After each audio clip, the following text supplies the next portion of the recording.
Therefore, my beloved brethren, be steadfast, immovable, always abounding in the work of the Lord, knowing that your labor is not in vain in the Lord. Hallelujah. Father God, we thank you for this night.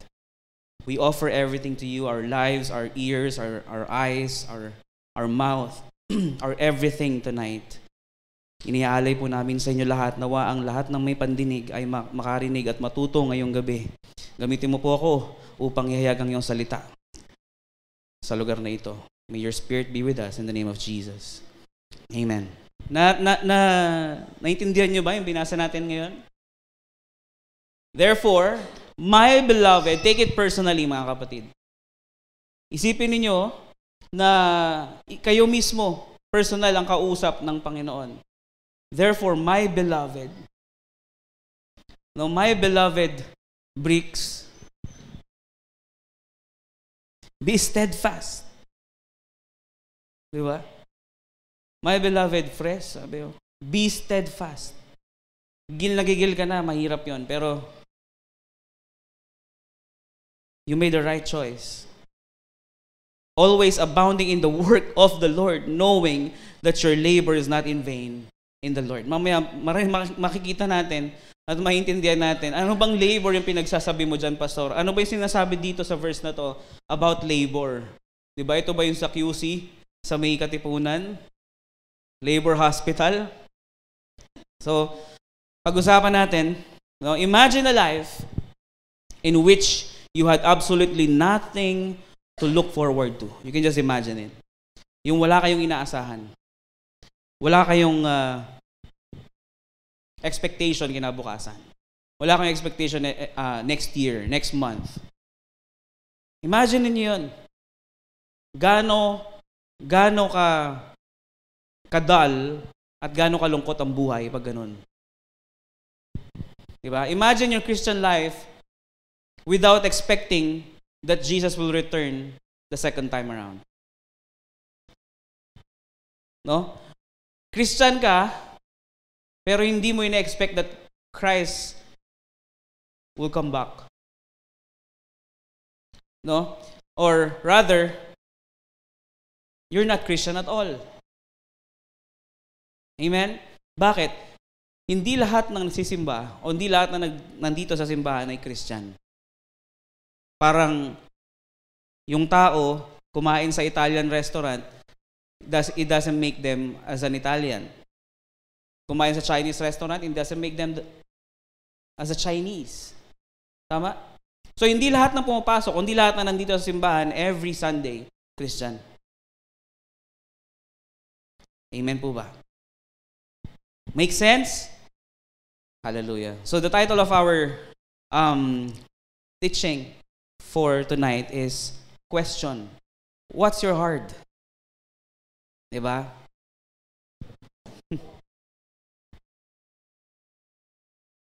Many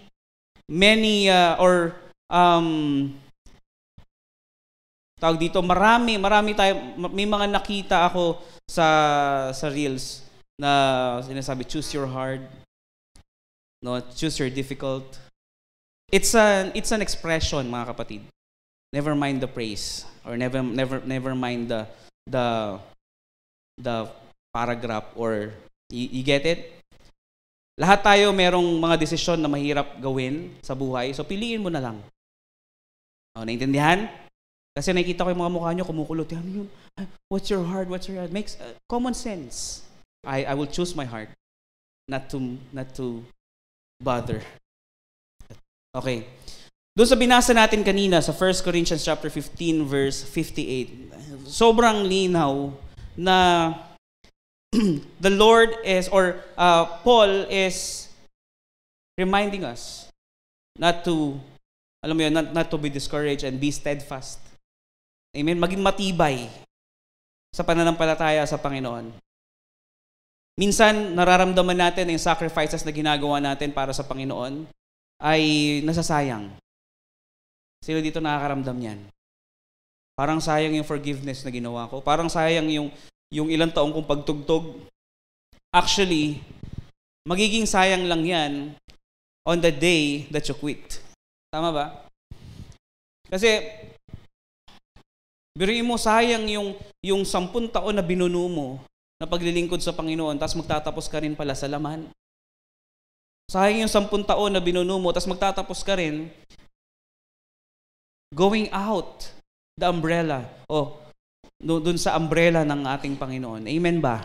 Biruin mo, iginugol mo, yung ilang taon mo, kahit pa 1 buwan yan, sayang pa rin yung oras mo sa 1 buwan mong pagsisimba nang wala ka namang nahita. Tama ba? Doon mo lang makikita yung waste or yung sayang doon sa kaisipan ng tao. 'Di ba? Minsan naiisip mo parang sayang naman lahat ng pagod ko. Hindi. Hangga't wala pang result, huwag ka muna magreklamo. 'Di ba sabi ni Pastor Nicky kanina, actually this is the perfect phrase for that, no? You can only appreciate your sacrifices when you see the result. 'Di ba?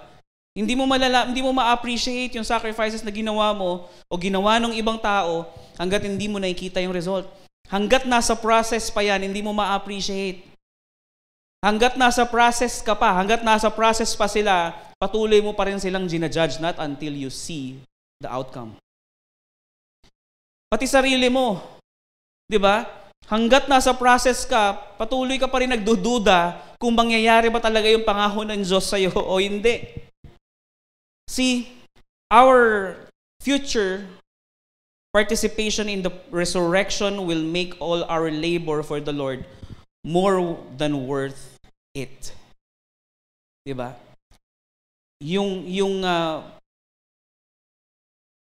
Tawag dito?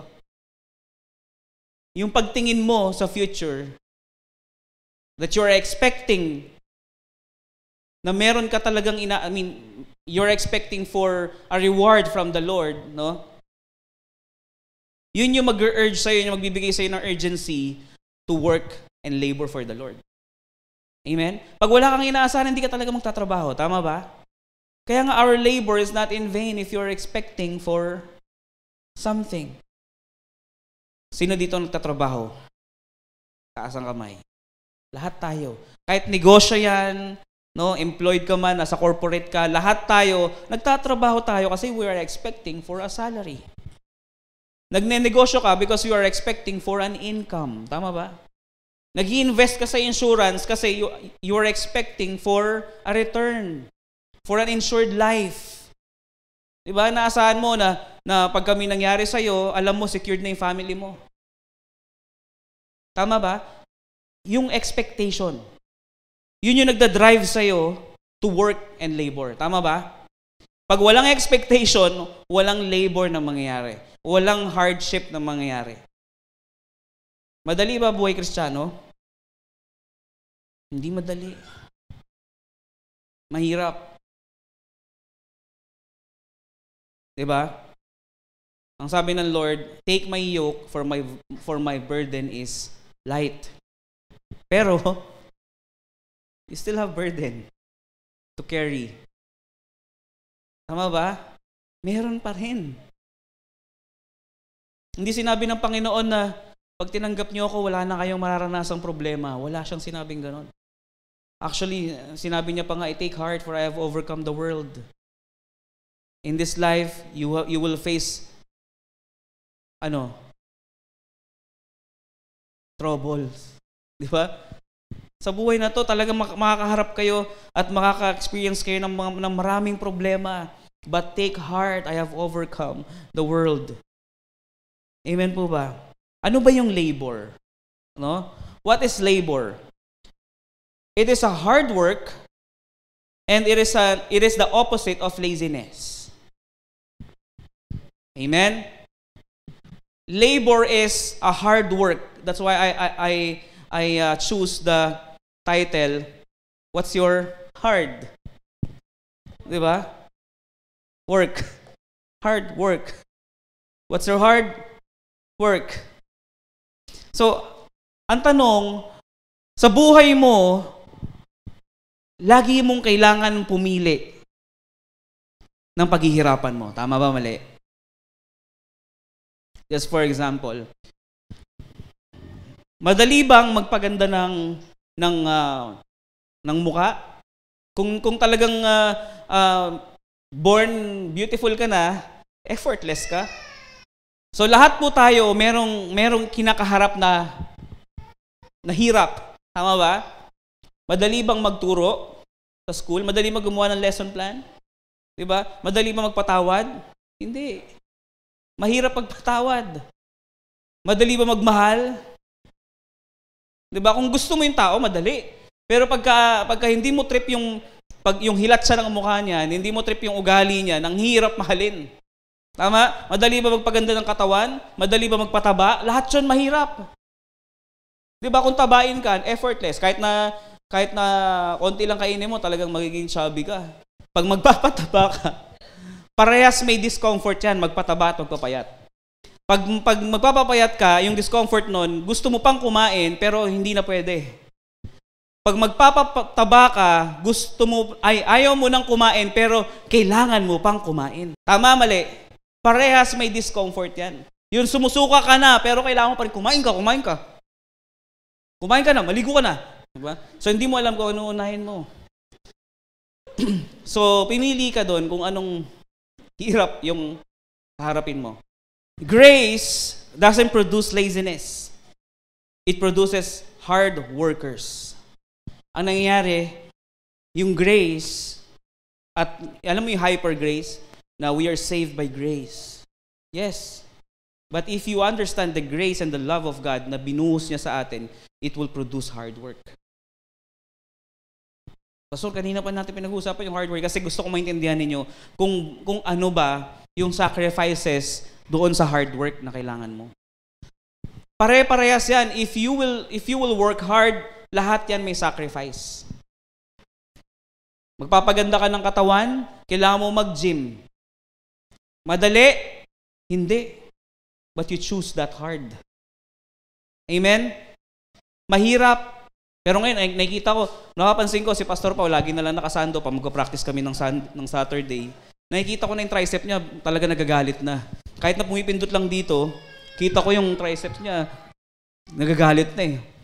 Aba, kaya pala nagsasando na. Alright, so, ibig sabihin may result. Tama? So ngayon, nakikita ko, grabe, na-appreciate ko na. Wala talagang madali. If you want something, you need to work hard. And walang yumaman in an instant. Gusto yung mama, no? Nagtumaya ng 69 million. Talo. Ngayon, nagbebenta ng bagoong. Pero strategy lang pala, no? Marketing strategy lang pala yan, no? Na kunyari, wala na siyang pera para mapansin yung bagoong niya. Di ba? Ganda yun eh. Try ko din. Pero, makita nyo, walang madali. Gusto mong maging successful sa buhay in terms of wealth? Talagang mag-unending grind ka. Tama? Mag-in-drive ka sa umaga, mag-joyride ka sa gabi.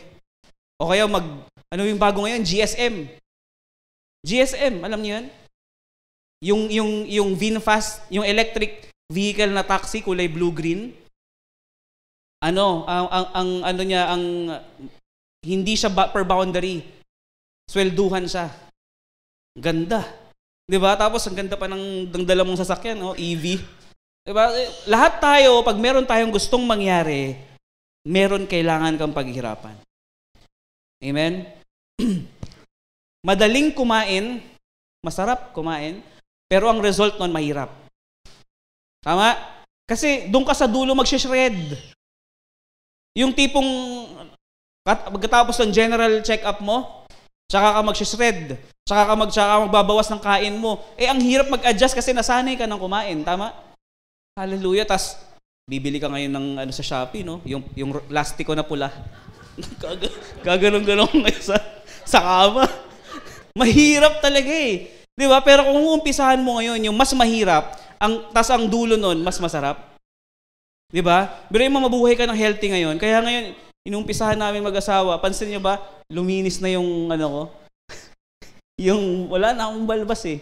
Sabi nung anak ko kanina, Daddy, you look like a swamp. What do you mean? What do you mean? Because you remove all your hairs. Di ba?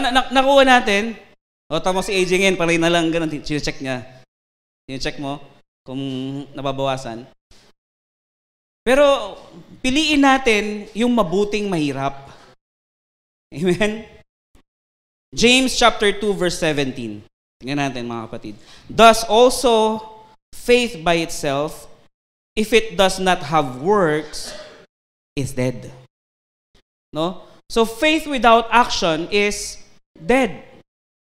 You have faith that you will become wealthy, pero hindi mo inaksyonan, it's dead. Alam nyo, natuwa lang ako dun sa napanood ko sa Reels eh. Sabi niya, hindi nyo ba napapansin na hindi natitigil yung imagination ninyo? Laging meron kayo na-imagine ng magandang bahay. Kung di man magandang bahay, na-imagine mo meron kang masayang pamilya. Kahit wala pa. Na-imagine mo meron kang magandang sasakyan. Di ba? Kasi pinapakita lang sa'yo ng Diyos kung ano yung para sa'yo. Di ba? You keep on imagining things that is wild. Yan yung ibig sabihin nun, no? Di ba? Na parang imposible mong makuha. Pero bakit mo nai-imagine? Ano yun? Para takamin ka lang? Hindi eh. That is really for you. But the thing is, you need to work for it. Di ba? Nakuha ba natin yon? So, ibig sabihin, mga kapatid, pag meron kang nakikita mo, pag may pinapakitang vision sa'yo ang Panginoon, work for it. Huwag mong antayin lang. Di ba? Alam mo, even Joseph, the dreamer, nag-work hard din siya eh. Sa tingin niyo ba, madaling mag-antay sa kulungan ng ilang years bago ma-recognize? Tama ba? Mahirap yun. Mas madali pang tumabaho, maghalo ng semento kaysa mag-antay ka doon sa kulungan nang wala kang kasiguraduhan. Tama po ba mali? Kaya, let us choose our heart. Alright. Here's our present question. No? Are you laboring for the Lord or with the Lord? Are you laboring for Him? Or yung ginagawa mo ay para sa sarili mo na lang? Nagle-labor ka pa rin ba for the glory of God? Or you are laboring or you are doing your hard work just for your self-satisfaction? Hello? Di ba? Huwag kayong mag-alala kung minsan nagiging guilty tayo sa mga naririnig natin. Ibig sabihin, God is just correcting us. God is just reminding us. Ibig sabihin, mahal pa rin tayo ng Panginoon. Sabi mo sa katabi mo, mahal ka pa ng Diyos. The main reason kung bakit maraming nawawala ng gana sa simbahan or sa paglilingkod sa Panginoon, kasi nga, iniisip nila hindi na sila mahal ng Diyos. Ang kailangan lang talaga natin maintindihan at kailangan nating maalala, am I still working? Am I still working hard for the Lord? So there are different types of labor. So number one, the labor of love. Yung kanina, sabi ko, mahirap magmahal. Di ba? Mahirap umibig. Hebrews chapter 6 verse 10, for God is not unjust to forget your work and labor of love, which you have shown towards His name, in that you have ministered to the saints and do minister. The labor of love is when we minister to one another. Yung pag-minister sa one another is not just sharing thoughts. Diba? Okay, nakapag-share na ako sa'yo, that's it. No? Dapat iba talaga yung impact ng brethren eh. No? Kung paano yung thickness, no, ng dugo ninyo ng mga kamag-anak ninyo, well, dapat masigit pa nga dun sa sa brethren eh. Kasi we are bonded by the blood of Jesus Christ. Amen po ba? Madali po ba na actually ito nga po yung ito yung challenge sa mga ushers. 'Di ba? Challenge to para sa mga ushers, para sa mga youth, para sa lahat ng mga ministries na kailangan talaga nilang makipag-interact sa tao. Kasi hindi mo naman kilala, pero dahil pumasok sila sa kingdom at na-introduce sila sa kingdom, kailangan mo silang i-welcome ng may mainit na pagmamahal. Di ba? Hindi yung hingitian mo lang ng plastic, but you will give them a genuine smile. You are glad and you are happy because meron na namang kaluluwa na maliligtas. Di ba? Kung gaano katindi yung pagse-celebrate, yung pagdiriwang ng mga laksa-laksang anghel sa langit pag tuwing may tumatanggap sa Panginoon, dapat ganun ka din. Ano yun? Bahala na yung angels mag-celebrate. Di ba? Bahala na kayo mag-celebrate dyan. Basta na-share ko naman na yung gospel. Pag sa tingin mo madali na yung ginagawa mo, you need to upgrade. Kasi di ba pag nasanay ka na, parang nagbubuhat, di ba? Pag nasanay ka na sa 20 kilograms or 20 pounds, nasanay ka na, o 20 kilograms, masyadong magaan 20 pounds. Mas nasanay ka na dyan, parang wala na lang sa'yo yan. Tama? So, anong gagawin mo? Magdadagdag ka na ng weight. Tama ba? Mali?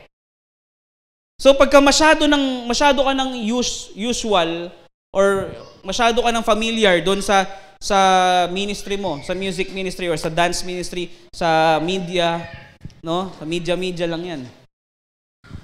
Try to go out from your comfort zone. Diba? Wala nang dating sa'yo eh. Madali na sa'yo mag-share, madali na sa'yo ipakita yung malasakit mo doon sa loob ng ministry mo. But try to go out from your comfort zone. Diba? Try mo naman mag-approach ng mga bagong attend. O try mo naman mag-approach sa mga kaibigan mo. Diba? Try mong ipakita yung pag-ibig na ipinapakita mo rin dito sa loob ng simbahan. Tama ba o mali? Diba? Kasi, ang daling magpaka-Kristiyano, ang daling magpaka-kingdom citizen sa loob ng church. But the thing is, can you do it outside the church? Mahirap tama? Pero pag pinili mong gawin yung mahirap na yon, there will be a result. Amen? And pag ginagawa mo yung labor na yon, yung hard work na yon, not for yourself but for the glory of God, marirealize mo na lang isang araw, ang layo na pala ng nararating mo. Malayo pa, pero malayo na. Amen?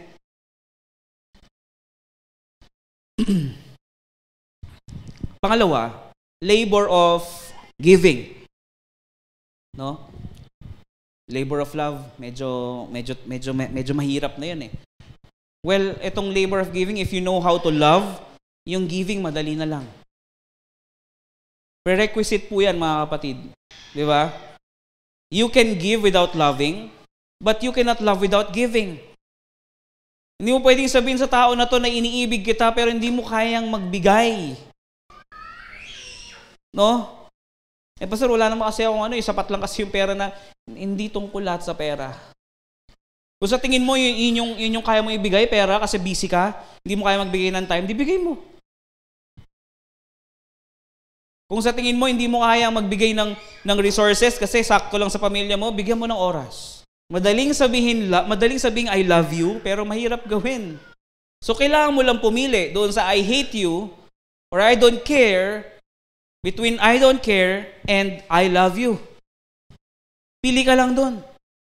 Pag pinili mo yung I don't care, sabi, what you sow, you will also reap. Pwede mo naman piliin yun eh.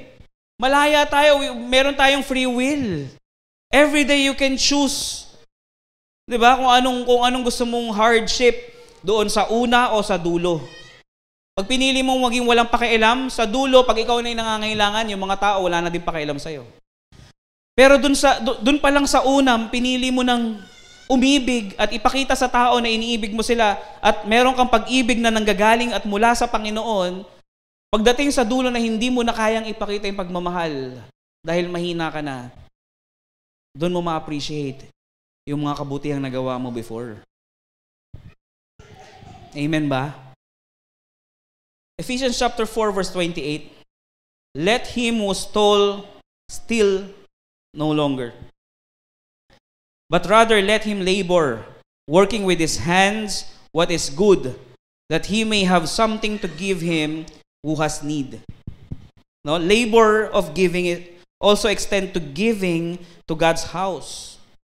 Pag nagbibigay tayo ng tithes, praise the Lord. Pero pag meron request or may demand yung church, binibilang mo na yung binibigay mo. Hello? Tama ba mali? Pag merong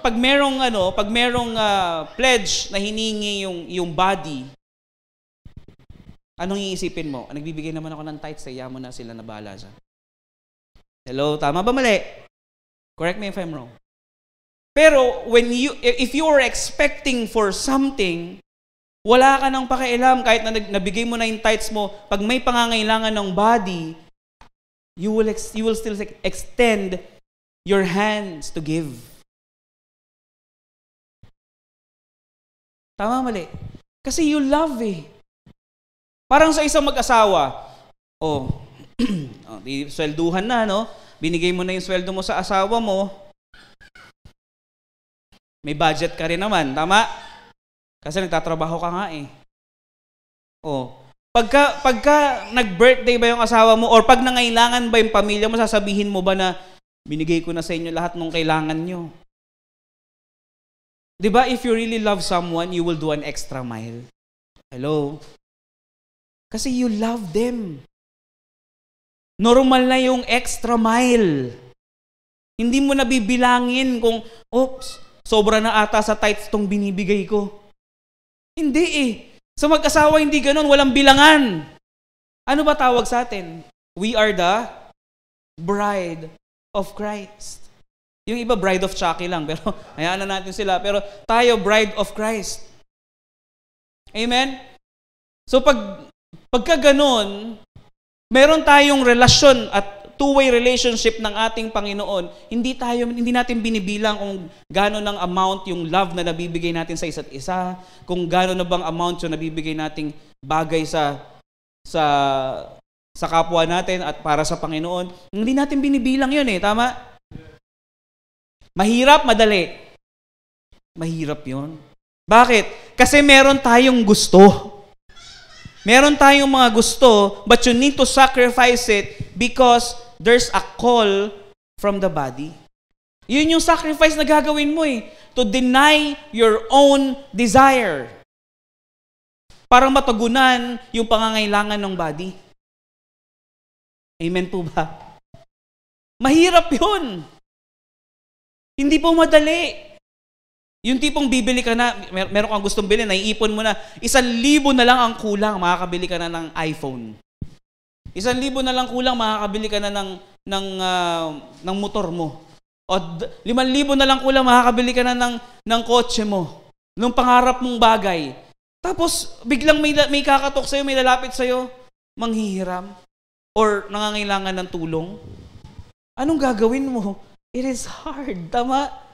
Mahirap yun. You are torn between helping and getting what you want. But it is a test of love and giving.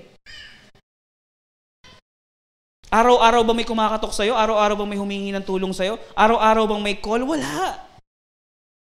Pero hindi ka ba nagtataka, bakit nag-timing pa kung kailan naman pinag-iipunan ako? Kung kailan naman may pinag-iipunan ako? Tsaka naman, biglang may manghihingi ng tulong o tsaka naman may biglang kailangan tulungan, pambihira na yan. It is a test of love and giving.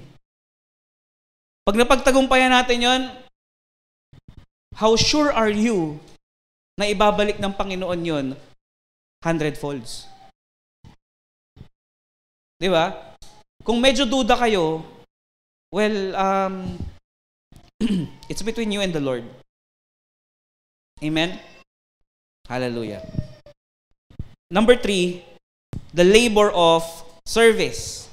No? Una, labor of love, labor of giving, labor of service. Again, prerequisite pa rin to sa love. 1 Peter chapter 4 verse 10, as each one has received a gift, minister it to one another as good stewards of the manifold grace of God. Lahat tayo may kanya-kanyang gift na natanggap mula sa Panginoon. Amen? It is hard to serve. Mahirap talaga. Mahirap maglingkod. Amen po ba? Ang gusto natin yung tayo pinaglilingkuran. Tama? Ayaw natin yung tayo naglilingkod. Kaya nga pag tayo ay nasa ministry, it is a privilege because we are serving. Amen? Hindi lang para sa Diyos, bagkus para sa tao din. Sa brethren natin. No, yung sa multimedia pagka hindi sila nag-flash dito, hindi nila pinakita yung mga lyrics, ang hirap nun. Amen? Ang hirap nun. Pero hindi mo kabisado yung kanta, hindi mo nakikita yung lyrics. Kahit nga yung kumakanta rito, minsan, pag nawawala yung monitor dito, naliligaw din sila sa lyrics. Diba? But then again, service yun. Labor of service yung ginagawa nila. Yung mga musicians, yung mga singers, that's a labor of service. Ang hirap kaya mag-praise and worship na lahat tayo, puro palakpak lang ginagawa. Tapos lahat tayo, iba-iba lyrics kasi walang worship leader. Diba? O, let's worship the Lord. Pala na kayo, kung gusto nyo kantayin, basta ako kantayin ko, follow Jesus. Diba? Mahirap yun, tama? Kaya, wag nating baliwalain kung anong ginagawa natin. Our labor is not in vain. Parang iba sumuko na, hindi, in vain na yung labor ko. Our labor is not in vain. Diba? Yung ginagawa nila Erwin, mangalaga ng simbahan, that's a labor of service. Madali ba yun? Diba? Mahirap po yung ginagawa. Yung maghugas nga lang ng sarili natin pinagkainan, hirap na hirap tayo. Lahat po tayo, walang less. Lahat ng ginagawa natin, basta para sa Panginoon at para sa ating mga brethren, it's accountable. It's counted. Amen po ba? Hallelujah. Labor of witness. No? Yung task ng the task of showing Jesus to people wherever we go. 'Di ba? Actually nung nakaraan na-rebuke ako ng asawa ko. Well, expression lang naman talaga namin kasi yon. Pero magandang rebuke sa akin yun. Lagi naman ako dumadaan doon sa gate ng village namin, di ba? Pero alam mo yun, para lang may ma-open up na topic. Alam mo, di ba yun? Di ba, mga mag-asawa dito. Para lang may mabuksang topic. Sabi ko, nakakainis talaga tong gate na to. Dapat to, dalawa eh. Sabi ko, nakakainis tong gate natin. Dapat dalawa na. Two-way na yan eh. Daddy, sabi niya gano'n. Unting segundo lang aantayin mo. Diba? Bakit kailangan mo magreklamo ng ganyan? Ayan no, abante ka na. Oo nga no. Okay, sabi ko. Sa buhay natin, every day in our lives mga kapatid, lagi tayong may mga sitwasyon tayo na minsan pumipitik. Diba? Pero mapipili mo na lang na manahimik at ipakita na si Kristo ay nasa iyo. At minsan naman, pumipitik ka, mas pinipili mo na lang masatisfy yung anger mo kaysa ipakita na si Kristo ay nasa buhay mo. Dalawang bagay lang lagi pinipili natin sa araw-araw. Yung mahirap at saka madali. Pag mahirap yung pinili mo, resulta nun sa dulo, maganda. Pag mas madali yung pinili mo, which is mag-lash out ka, kasi ayaw mong maipon sa puso mo yung sama na loob mo. Sa dulo nun, mahirap. Ang hirap makipag-reconcile. Tama ba? Ang hirap makipag-reconcile. Kasi lahat ng pride kailangan mo nang lunukin para lang makipag-reconcile. Mas pinili mo nang magrebelde, mas pinili mo nang kumawala Kasi dun ka nasa-satisfy. Mas madali sa'yo yun eh. Kesa sumunod. Ang hirap sumunod, ang hirap magpasakop. So anong pipiliin mo? Yung mahirap ngayon, pero maganda ang kalalabasan bukas? O yung madali ngayon, pero masagwa o mahirap yung kalalabasan kinabukasan? Mga kapatid, parang halos lahat na hata ng naging presidente pagkatapos ng term nila may kaso. Pag nandun ka na sa posisyon na parang masarap at madali na lahat, tandaan po natin, lagi may consequence. Amen po ba? So, mas piliin po natin na ipakita sa tao na tayo ay merong Kristo sa buhay. Na tayo ay tayo ay colony or citizen ng kaharian ng Panginoon. Amen? Kasi, tingnan nyo lahat ng kingdom may culture. Amen? Lahat ng kingdom may culture. Pag nakita mo to, o pag meron kang nakitang tao na identify mo dahil sa kanyang traits, alam mo na, taga-UK to. Tama? Taga-LCC to. Bakit? Lagi nakasimangot eh. Ay, saklap naman nun. Gusto niyo ba yun? Pero ang sarap lang pakinggan, taga-LCC to. Bakit? Kasi, ang galing magpatawad eh. Bari mo, natamaan ko na ng kamay yung mukha niya, pero sabi niya, God bless you. Diba? Ang hirap nun. Pero napapangiti natin ang Panginoon. Alam mo, every time we sacrifice and every time we choose the hardship na makakaluwalhati sa Panginoon, napapangiti natin ang Diyos. Amen? Sino po dito ang gusto mapangiti ang Diyos? Hallelujah. Yung labor of tawag dito, yung communication natin sa Panginoon or prayer. 'Di ba? Ang hirap maglaan ng oras para makipag-commune sa Panginoon. 'Di ba? Yung devotion natin, ang hirap eh. Pero kailangan mong gawin. Colossians chapter 4 verse 12, Epaphras, who is one of you, a bondservant of Christ, greets you, always laboring fervently for you in prayer, that you may stand perfect and complete in all the will of God.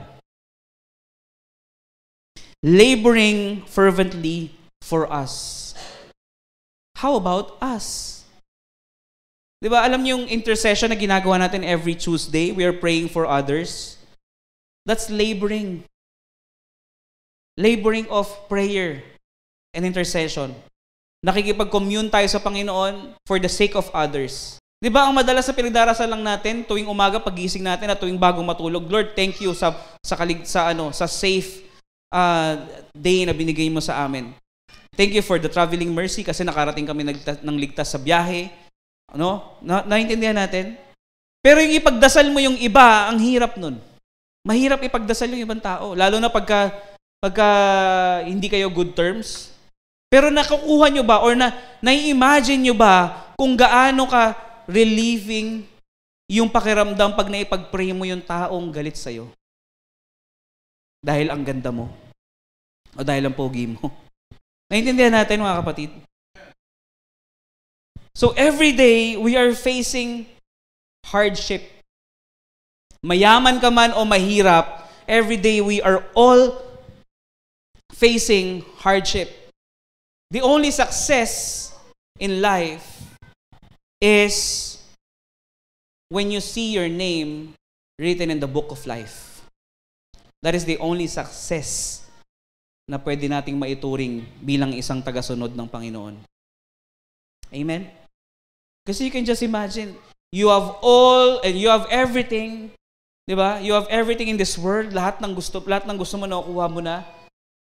Pero tomorrow is uncertain. Hindi natin alam kung anong mangyayari kinabukasan. Ang dami na nating nababalitaan na earthquakes. Ito lang, makailan, 8.7 magnitude ba yun? Tama ba? Kaya sa Japan may tsunami. Ngayon, pati sa Pilipinas meron. Di ba? Sa Pilipinas meron din.